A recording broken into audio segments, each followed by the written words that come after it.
CM Manish Sisodia जी के खिलाफ CBI की इन्वेस्टिगेशन की सैंक्शन दी है। देखिए, ये सीबीआई द्वारा इन्वेस्टिगेशन, सीबीआई द्वारा रेड, ईडी द्वारा रेड, इनकम टैक्स डिपार्टमेंट द्वारा रेड, दिल्ली पुलिस द्वारा केस, दिल्ली पुलिस द्वारा अरेस्ट, ये आम आदमी पार्टी के लिए कोई भी नई बात नहीं है। जब से 2015 में दिल्ली में आम आदमी पार्टी की सरकार बनी है, अरविंद केजरीवाल की सरकार बनी है, 150 से ज्यादा मुकदमे आम आदमी पार्टी के नेताओं पर, आम आदमी पार्टी के विधायकों पर, आम आदमी पार्टी के मंत्रियों पर हो चुके हैं। 2015 और 2020 के बीचों बीच हमारे 52 विधायकों पर केस हुए। सीबीआई ने दिल्ली के मुख्यमंत्री अरविंद केजरीवाल के ऑफिस में रेड किया। सीबीआई ने दिल्ली के मुख्यमंत्री अरविंद केजरीवाल जी के घर में रेड किया। सीबीआई ने दिल्ली के डिप्टी सीएम, दिल्ली के उप मुख्यमंत्री मनीष सिसोदिया जी के घर में रेड किया। इनकम टैक्स डिपार्टमेंट ने दिल्ली के मंत्री कैलाश गहलोत जी के घर में रेड किया। 6 महीने तक दिल्ली सरकार की 400 फाइलें केंद्र सरकार द्वारा गठित असंवैधानिक शुंगलू कमेटी द्वारा रखी गई कि कहीं तो भ्रष्टाचार मिलेगा। लेकिन केंद्र सरकार की किसी भी एजेंसी को, चाहे वो दिल्ली पुलिस हो, चाहे वो सीबीआई हो, चाहे वो इनकम टैक्स डिपार्टमेंट हो, चाहे वो इन्फोर्समेंट डायरेक्टरेट हो, आज तक एक भी सबूत आम आदमी पार्टी के किसी भी नेता के खिलाफ नहीं मिला। वो ये केस करते हैं, फिर मामला जब कोर्ट जाता है तो हर कोर्ट ने कड़े शब्दों में केंद्र सरकार की एजेंसियों की निंदा करी है कि बिना किसी सबूत के तुमने इस विधायक पे, इस मंत्री पर, इस नेता पर केस किया। और दिल्ली पुलिस की, सीबीआई की, ईडी की, इनकम टैक्स डिपार्टमेंट की कई बार कोर्ट ने कड़ी निंदा करी। कुछ दिन पहले इन्फोर्समेंट डायरेक्टरेट ने सत्येंद्र जैन जी को गिरफ्तार किया। उस गिरफ्तारी को लेकर आज तक इन्फोर्समेंट डायरेक्टरेट कोर्ट में कहता है कि सत्येंद्र जैन अक्यूज्ड नहीं है, हम सिर्फ उनसे पूछताछ कर रहे हैं। उनको 2 महीने हो गए जेल में रहते हुए, लेकिन अभी तक ईडी उनके खिलाफ चार्जशीट नहीं फाइल कर पाई है। कुछ महीने पहले अरविंद केजरीवाल जी ने ये खुद घोषणा भी कर दी थी कि उन्हें अलग अलग जगह से सूत्रों से पता चला है कि सत्येंद्र जैन जी के बाद अगला टारगेट मनीष सिसोदिया जी हैं। अरविंद केजरीवाल जी ने तो विधानसभा में भी अपने भाषण में कहा कि सत्येंद्र जैन जी को गिरफ्तार करने के बाद अब केंद्र सरकार पूरी कोशिश कर रही है कि मनीष सिसोदिया जी को गिरफ्तार करेगी। मैं आज केंद्र सरकार से पूछना चाहूंगी, कौन है ये मनीष सिसोदिया जिनके खिलाफ आज आप सीबीआई इन्वेस्टिगेशन करना चाहते हो? मनीष सिसोदिया वो नेता है, वो मंत्री हैं जिन्होंने दिल्ली में पढ़ने वाले 20 लाख से ज्यादा गरीब बच्चों का भविष्य बदला है। 7 साल पहले जब अरविंद केजरीवाल जी की सरकार बनी थी तो पूरे देश की तरह दिल्ली के भी सरकारी स्कूल बर्बाद थे। क्लासरूम में टीचर नहीं होता था, बैठने के लिए डेस्क नहीं होता था, पीने के लिए पानी नहीं होता था, टॉयलेट नहीं होता था, बच्चों के पास किताबें नहीं होती थी। लोगों को पता था कि अगर अपने बच्चे को सरकारी स्कूल में डाला तो उसका भविष्य खत्म है। गरीब से गरीब इंसान भी सिर्फ मजबूरी में अपने बच्चे को सरकारी स्कूल में भेजता था, क्योंकि उन्हें पता था कि यहाँ पे कोई पढ़ाई नहीं होती। गरीब और मिडिल क्लास के बच्चे अपना परिवार, अपना पेट काट कर अपने बच्चों को प्राइवेट स्कूल में भेजते थे, क्योंकि इन्हीं सरकारों ने सरकारी स्कूल तबाह करके रख दिए थे। ये वही मनीष सिसोदिया हैं जिन्होंने दिल्ली के सरकारी स्कूल में पढ़ने वाले इन लाखों बच्चों को एक अच्छा भविष्य दिया है।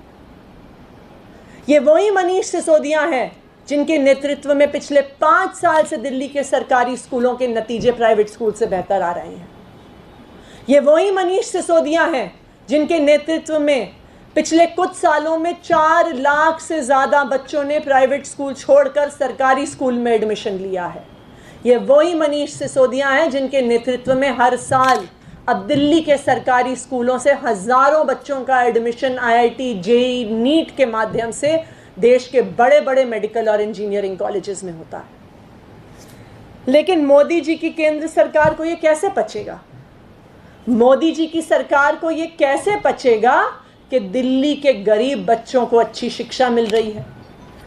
मोदी जी को ये कैसे पचेगा कि दिल्ली में गरीब और मिडिल क्लास लोगों को अच्छी स्वास्थ्य की सुविधा मिल रही है? इसीलिए पहले मोदी जी ने पहले हमारे स्वास्थ्य मंत्री को गिरफ्तार करवाया और अब हमारे शिक्षा मंत्री और उप मुख्यमंत्री मनीष सिसोदिया जी को गिरफ्तार करने की कोशिश कर रहे हैं। किस तरह के आरोप लगाए जा रहे हैं? आरोप सुनकर तो हंसी आती है। आरोप लगाया जा रहा है भारतीय जनता पार्टी द्वारा कि मनीष सिसोदिया जी, जो फाइनेंस मिनिस्टर भी हैं, ने एक्साइज पॉलिसी के तहत भ्रष्टाचार किया है। उन्होंने लॉस टू द एक्सचेकर किया है। मैं भारतीय जनता पार्टी से ये कहना चाहती हूँ कि शायद अगर आप भी दिल्ली के सरकारी स्कूलों में पढ़े होते तो शायद थोड़ा बहुत मैथ्स आपको भी आता होता, लेकिन क्योंकि आपको वो मैथ्स नहीं आता तो थोड़ा मैथ्स मैं ही आपको बता देती हूँ, थोड़ा गणित मैं ही आपको बता देती हूँ। लॉस टू द एक्सचेकर का मतलब होता है कि जितना पैसा सरकारी खजाने में आ रहा था या जितना पैसा सरकारी खजाने में आना चाहिए था उससे जब कम पैसा आया तो उसको लॉस टू द एक्सचेकर कहते हैं। मनीष सिसोदिया जी ने फाइनेंस मिनिस्टर होते हुए इसका बिल्कुल उल्टा किया। वो जो नई एक्साइज पॉलिसी लेके आए उसके तहत सरकारी खजाने में आने वाला पैसा बढ़ गया, रेवेन्यू की चोरी रुक गई। तो मैं भारतीय जनता पार्टी को बताना चाहूंगी कि इसे लॉस टू द एक्सचेकर नहीं कहते हैं, इसे प्रॉफिट टू द एक्सचेकर कहते हैं।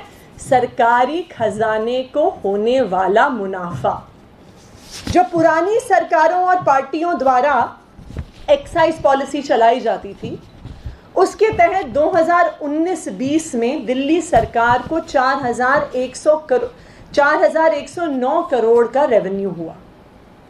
2020-21 में मनीष सिसोदिया जी एक नई एक्साइज पॉलिसी लेके आते हैं, वो भी नवंबर के महीने में, यानी मात्र 4 महीने ये नई एक्साइज पॉलिसी 2020-21 के फाइनेंशियल ईयर में चली, लेकिन मात्र 4 महीने में दिल्ली सरकार को 1300 करोड़ रुपया ज़्यादा सरकारी खजाने में मिला। 2020-21 में सिर्फ 4 महीने जब नई पॉलिसी चली तो दिल्ली सरकार को 5,446 करोड़ एक्साइज से रेवेन्यू हुआ। तो मैं 2019-20 में 4,109 करोड़ रुपए एक्साइज डिपार्टमेंट में रेवेन्यू के तहत आए। 2020-21 में जहां पर 8 महीने पुरानी पॉलिसी चली, मात्र 4 महीने नई पॉलिसी आने के बाद दिल्ली सरकार के एक्साइज डिपार्टमेंट को 5,446 करोड़ रेवेन्यू आई। यानी मात्र 4 महीने नई पॉलिसी आने से पब्लिक एक्सचेकर को 1300 करोड़ रुपए का मुनाफा हुआ। तो मैं भारतीय जनता पार्टी से कहना चाहूंगी कि कृपया थोड़ा गणित तो सीख लें किसी भी फालतू आरोप प्रत्यारोप को लगाने से पहले। मैं तो अचंभित हूँ, मीनाक्षी लेखी जी तो खुद मंत्री हैं, वो तो खुद फाइलों को पढ़ती होंगी, फाइलों को साइन करती होंगी। मैं बस एक एग्जाम्पल दूंगी उनकी पीसी से। वो कहती हैं कि जिस एजेंसी को टेंडर नहीं मिला उसके पैसे मनीष सिसोदिया जी ने वापस कर दिए। लेकिन मैं उन्हें कहना चाहूँगी कि मुझे आपकी बात पे इतनी हंसी आ रही है कि पॉलिसी जो आपके ही नुमाइंदे एलजी साहब ने जिस पे अपना ठप्पा लगाया है, ब्लैक एंड वाइट शब्दों में कहती है कि जब कोई कंपनी टेंडर के लिए अप्लाई करेगी वो एक सिक्योरिटी डिपॉजिट देगी, और जिस कंपनी को टेंडर नहीं मिलता उसको उसका सिक्योरिटी डिपॉजिट वापस किया जाएगा। ये एक बेसिक सरकारी नियम है जिसको आज बहुत बड़े भ्रष्टाचार के तहत भारतीय जनता पार्टी सामने रखने की कोशिश कर रही है। इसी तरह हर एक आरोप जो भारतीय जनता पार्टी रख रही है बिल्कुल झूठा है, बिल्कुल निराधार है। और जैसा मैंने कहा कि ये एक्साइज पॉलिसी सरकारी खजाने को मुनाफा दे रही है, loss to the public exchequer नहीं कर रही है। फिर ये सवाल उठता है कि अगर ये इतनी सरल बातें हैं तो ये तो भारतीय जनता पार्टी को भी पता होंगी, उनको भी पता होंगी कि ऐसे हास्यास्पद आरोप लगा रहे हैं तो ये तो आधे घंटे के अंदर सारा डेटा निकल जाएगा और सारी गलत साबित हो जाएंगी। तो फिर क्यों कर रहे हैं? कर इसलिए रहे हैं क्योंकि भारतीय जनता पार्टी की केंद्र सरकार को, मोदी जी की सरकार को अरविंद केजरीवाल से डर लगता है। आज दिल्ली वालों ने देख लिया है कि जहां केजरीवाल की सरकार है वहां पे शानदार स्कूल होते हैं, शानदार अस्पताल होते हैं, फ्री बिजली मिलती है, फ्री पानी मिलता है। तो इसलिए दिल्ली वाले बार बार अरविंद केजरीवाल को वोट देते हैं। पहले 67 सीट दी, 5 साल बाद इनकी हर कोशिश के बाद 62 सीट दी। अभी एक बाई इलेक्शन हुआ तो एक तरफा वोट आम आदमी पार्टी को पड़ा। क्यों? क्योंकि दिल्ली के लोग अरविंद केजरीवाल के काम से खुश हैं। ना सिर्फ दिल्ली के लोग, अब पंजाब के लोगों ने भी दिखा दिया कि हम तो अरविंद केजरीवाल की ही सरकार चाहते हैं, हम तो आम आदमी पार्टी ही चाहते हैं।